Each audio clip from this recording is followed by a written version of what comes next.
Hello, this is Frank Mealy from HeartlandDiaryUSA.com, bringing you news every conservative can use. Subscribe to my YouTube channel to stay up to date. This morning in the impeachment inquisition, Devin Nunes was questioning Lieutenant Colonel Alexander Vindman about who he had talked to regarding the conversation between President Trump and President Zelensky, and Vindman became evasive regarding a member of the intelligence community to whom he had talked. Adam Schiff jumped in and exerted his privilege to protect the whistleblower, who is quote unquote entitled to anonymity, even though the whistleblower is not entitled to anonymity. And it was a highly frustrating but indicative scene as Vindman and Schiff and the lawyers all cooperated in this effort to protect the so-called whistleblower, even though we all know who he is. Listen and perhaps weep. Lieutenant Colonel Vindman, did you discuss the July 25th phone call with anyone outside the White House on July 25th or the 26th? And if so, with whom? Yes, I did. My core function is to coordinate U.S. government policy, interagency policy, and I spoke to two individuals with regards to providing some sort of readout of the call. Two individuals that were not in the White House. Not in the White House, cleared U.S. government officials with appropriate need to know. And what agencies were these officials with? Department of State, Deputy Assistant Secretary George Kent, who is responsible for the portfolio Eastern Europe, including Ukraine, and an individual from the office of an individual in the intelligence community. As you know, the intelligence community has 17 different agencies. What agency was this individual from?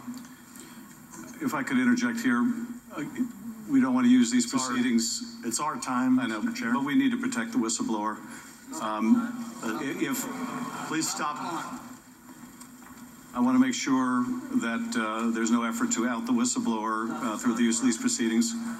If the witness has a good faith belief that this may reveal the identity of the whistleblower, that is not the purpose that we are here for, and I want to advise the witness accordingly.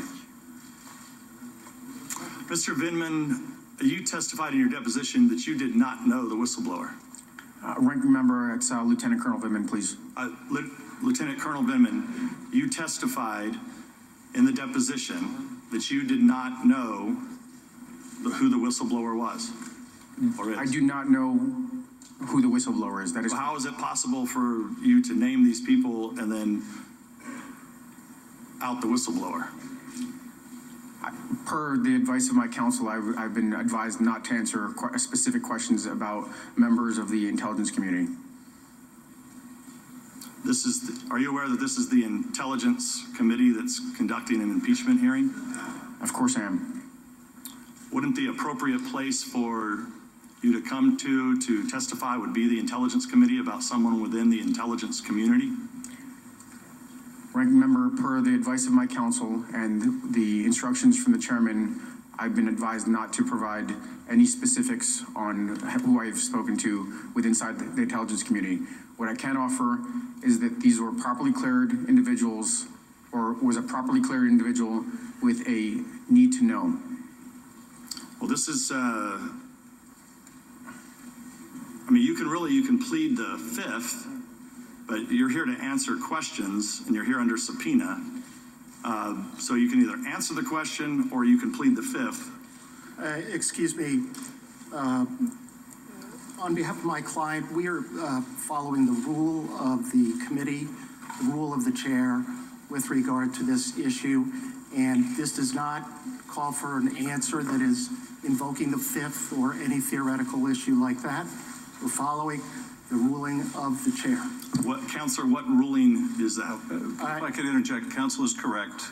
Whistleblower has the right, statutory right to anonymity. These proceedings will not be used to out the whistleblower.